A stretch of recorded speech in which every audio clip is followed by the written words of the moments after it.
Welcome in to another SR51Media Minicast. Hopefully you're having a good day today. If you're not, hopefully it turns around for you. So, I wanted to start today's stream off talking about Animal Crossing New Horizon. Now, this is a review and a little bit of my opinions on the game and whether or not I'll be getting the next game. So, what happened was, number one, I want to say I looked it up and I'm 5 hours short of 100 hours in Animal Crossing. As you can see, I built my house. I have a kitchen, a bathroom, a living room, an upstairs bedroom, a downstairs basement. I have 3 levels, counting the floor level and the upper level in the basement in my house. I built my neighbor's house. I built out the store to buy supplies.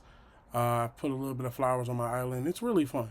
I know a lot of people may be looking at this sideways like, whoa, SR51 Media, you play Animal Crossing. Yes, I do. I really do enjoy it. I think it's fun to have games that are sometimes lighthearted. That was something that I can really give the Nintendo credit for. Like if I had to choose the one game that I'm looking forward to for Nintendo Switch 2, just one, I would have to say I'm looking forward to the new Animal Crossing. Excuse me, I'm hoping that in the new Animal Crossing, there is aspects of, in my opinion, one second.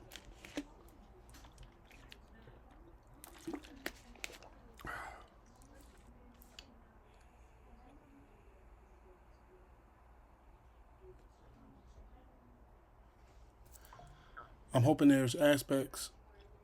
I'm hoping the map is double. Give us a bigger map to be able to explore. I heard some things about puzzles maybe being added to the game. I want major new items, like just give us all new items. It can be some of the items from the old Animal Crossing, but mainly I think that's what's, delaying the game is the fact that they have to put so many items into the game to entertain us as Animal Crossing fans. As I said, I have almost 100 hours in the game, so I'm not speaking from somebody that just, played it for 30 minutes and said it was okay. I've been playing Animal Crossing New Horizons since the Nintendo Switch has come out. Give me one second. So yeah, I've been playing Animal Crossing since the Nintendo Switch has come out. In my opinion, it's a great game. I have put in, like I said, over 100 hours. I'm not saying that to boast. I'm saying that because a lot of times people that give, in my opinion, that give reviews on a good or a bad game don't really have that much time in the game. So what I'm hoping for is that some of the things that are in Animal Crossing 1 crossover to Animal Crossing 2. They had a lot of elements of sports and video games and things that you could build and new places you can go to and stuff like that. I just hope myself that basically they end up expanding the game. That's the one thing that I'm looking forward to with the new game is the new items, the new houses, the new neighbors. I'm pretty sure they're going to go all out for the new Animal Crossing. And hopefully the Nintendo Switch 2 has a bit of a bumps in graphics, but I feel as though the graphics were pretty good in this as well. Some of the things just to get it across, if you don't know, if you've never played the game, so I would describe it as a like kind of a builder game. Crafting. It's very heavy on crafting. Crafting is one of the main elements of the game. Collecting resources, traveling to different places. Now, some of the things that I think stand out on this game that don't stand out on other games is the fact that you can fly to other people's islands. So, like in my situation where I played a game with my wife and my sister-in-law and my other sister-in-law, basically what happens is you can get on a plane. As you can see when I walk my way out towards the airport, you can get on a plane and actually fly to your family member or friend's house and neighborhood and check it out. See what's in their stores, buy from their stores, sell your items on their island, pick up resources that maybe you don't have on your island. You can pick up from their island. So to me, I felt as though that was one of the best aspects of the game that I don't really see in a lot of other games. I mean, a lot of other games they let you, fight against each other and stuff like that, but they don't have that element where like you can travel from your world into another world. It's kind of like if I had to compare it to anything, uh, I would say games like, even though it's a violent game, I would say something like PUBG, where you're able to jump in, Call of Duty style, where you're able to jump into somebody else, but instead of it just being, the mission, you have like the whole house. They can help you build out your island, so you can basically make your island nice and decorative and stuff. I was really glad that they had the Mario attachment. As you can see, I just jumped through my Mario tube there to go to another part of my island. Those can be set up in a standpoint where you place it at one place and then you can automatically transfer to excuse me, you can automatically transfer to another place on the island. I myself feel as though it was very great to have. I like flowers in this game as far as planting them and, kind of being a gardener of sorts.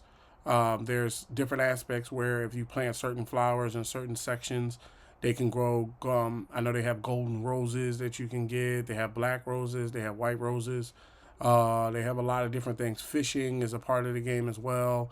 I got really big into fishing and catching. You can catch butterflies and grasshoppers and other insects around your island. I got very fun. That was very fun.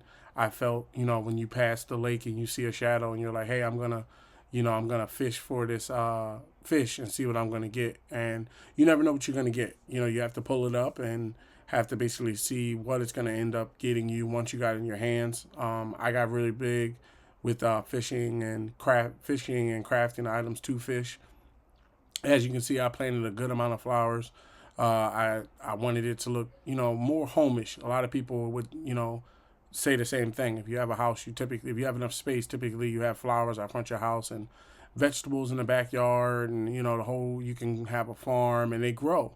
That's another aspect of the game that I think is kind of underutilized and under talked about, is that even though you plant these flowers and you plant these vegetables, they actually grow. You can dig up money, like a bag of money, and then plant the bag of money and it will grow a money tree, and then it'll like triple up and double up your basically your income there. And it's good ways to make money. Not everything. One of the things I can say about the game is there's not a lot of outrageous economy, meaning like, how you get some games and basically they be like, they want 100,000 credits for, a fan, or 100,000 credits for a shovel. As you can see me walking into a Nook store here right now, I looked at this fan right here, seems to be interested in it. Like they said, it's 2,100 bells. As you can see, I got 200,000 on me, so I'm willing to buy it, as well as other items in the store. So I think it's easy as long as you craft and you actually put in the time in the game to make enough money to get nice decorations and things like that for your house. There's an aspect of the game where you get reviewed, where other people can come to your island and check out your house and check out your neighbor's house and give you a grade. I typically, from what I know, at one point I had A, but then I wasn't like cleaning out my house like that, because when you don't come home for like a long period of time, which is funny, when you don't come home for a long period of time, you end up getting roaches in your house. So there were some times where I hadn't been online for a while and people came and reviewed my house. So basically, what ended up happening was I came back in, cleaned out the house, watered the plants, checked on my neighbors, checked and see what was the new updates and stuff like that. And basically, I felt as though it was one of the best things I could have did. I myself understand when it comes to gaming. Once you get to the 100-hour mark, the game is kind of, in my eyes, proving everything it needs to prove. Now, if you spend $200-$300, then you might need to get more time out of it. But I only spent the base price of about $65 and then maybe $35 with the attachments, DLC packs. So that's maybe like $100 for 100 hours, So I feel as though it's very good. It's earned its keep with me. I will be looking forward to, like I said, the new Animal Crossing 2 on Nintendo Switch, whatever it's called, 2 or Super Switch, whatever they end up calling it.